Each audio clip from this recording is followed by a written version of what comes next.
Hello, नमस्कार, welcome back to mini vlog. कसे आहात? मजेत आहात ना?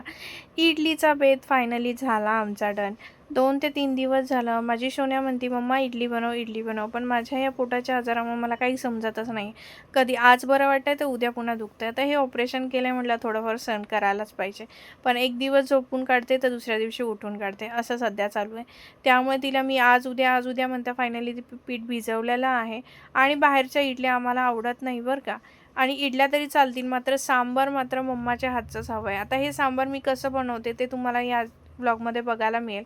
कारण अशा पद्धतीने तुम्ही सांबार केलात ना तर तुम्ही बाहेरचं सांबार विसरून जाल. हॉटेलमध्ये मिळणारं सांबार हे चवीला गोड लागतं आणि घरी बनवलेलं चमचमीत पण टेस्टी असं मी सांबार बनवणार आहे. ते कसं बनवते ते तुम्हाला दाखवणार आहे. त्याआधी ही माझी बडबड चालली होती. इथे मी काहीतरी सांगत होते रुद्राला, कारण ती मला विचारते हे कसं करायचं, ते कसं करायचं, तिचं चालू होतं. मग तिला मी सांगितलं पीठ कसं भिजवलं, कसं वाटून घेतलं आणि त्याच्यामध्ये काय काय टाकलं. सो अशा पद्धतीने पात्राला मी सगळ्या पात्रांना म्हणजे इडलीच्या पात्रांना तेल लावून घेतलं आणि आता मी सगळं जे इडलीचं बॅटर आहे ते लावून घेते, बॅटर टाकून घेते. आणि मला इतका घामघाम झाला होता, तिला म्हटलं मला थोडीशी चक्कर पण येते आहे. पण आता सांबार आणि इडलीचा बेत ठरला आहे तर आता काय ऑप्शन नाही आहे. आणि कसं आहे ना, सध्या आईंची पण तब्येत हलकी फुलकी चालू आहे, सध्या त्यांचंही दुखणं चालू आहे. त्यामुळे ह्याच्यामध्ये मीठ टाकलं, मीठ टाकायचं मी विसरून गेली होती बोलता बोलता. सो मी आता मीठ टाकलेलं आहे. पुन्हा एकदा बॅटर मस्त मिक्स करून घेऊया.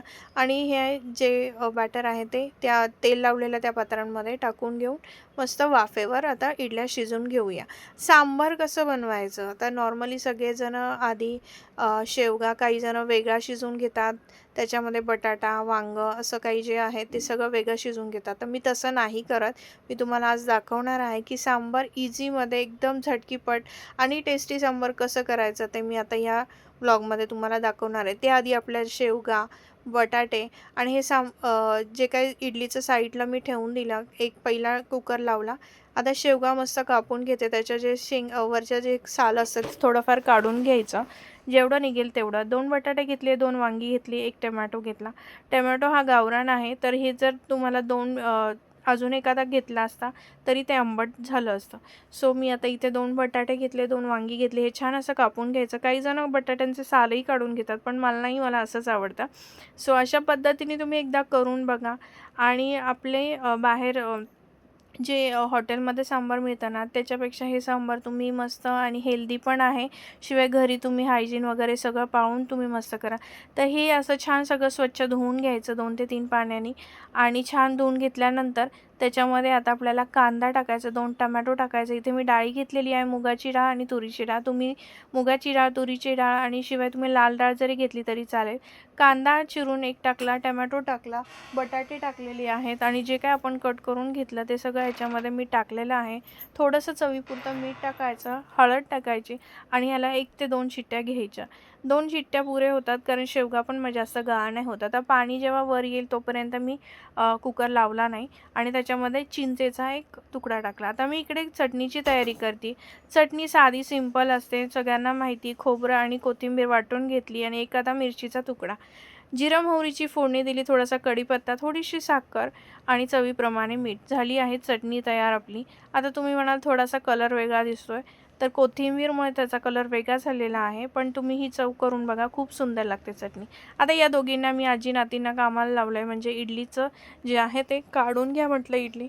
आता सांबारसाठी मी इकडे घेतलं, जिरं मोहरी टाकली, कढीपत्ता टाकला, लाल मिरची पावडर, थोडीशी हळद आणि सांबार मसाला थोडा आधी टाकला, नंतर थोडा टाकला. आणि जे सांबारचं होतं आपलं ते सगळं सांबारचं मी टाकलेलं आहे याच्यात साहित्य. आणि तयार झालेली आहे आपली सांबार, इडली सांबार. खूप सुंदर लागते. तुम्ही अशा पद्धतीने सांबार करून बघा, खूप चविष्ट आणि मस्त असं हे सांबार झालेलं आहे. थोडंसं कढीपत्ता आणि कोथिंबीर मी टाकलेली आहे. आणि आता चला रुद्राला सर्व करते.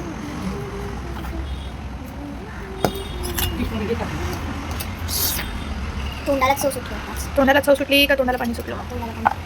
बस. मला चटणी नको, थोडी घे. बस. एन्जॉय. मैत्रिणींनो, मस्त इडली सांबार मी देखील खायला घेतलेला आहे. आईंना म्हटलं गरम गरम इडल्या घ्या खायला. आई म्हणाल्या थांब जरा, मला अजून काही भूक लागली नाही आहे, माझा काही टाईम झालेला नाही. इतकं मस्त आणि टेस्टी हे सांबार झालेलं आहे, खूपच सुंदर झालेलं आहे. आणि मी स्वतः कौतुक करण्यापेक्षा तुम्ही हे एकदा नक्की करा आणि अशा पद्धतीने सांबार करून बघा. खूप आवडेल, घरचे खुश होऊन जातील. बाहेरची इडली सांबार तर विसरून जातील. थोडेसे कष्ट लागतात पण करायला खूप छान वाटतं मला. सगळे आवडीने खातात तर मला देखील खूप आवडतं. तर आजचा व्हिडिओ हा असा होता आणि सगळ्यात मेन म्हणजे महत्त्वाचं मला तुम्हाला सांगायचं होतं की इडलीचं काम सोपं आपल्याला वाटतं पण नंतर जो हा पसारा होतो ना तो खूप भयानक आहे आणि तो आवरायला खूप वेळ जातो. तर आता पटकन मी आवरून घेते. व्हिडिओ आवडला असेल तर लाईक करा.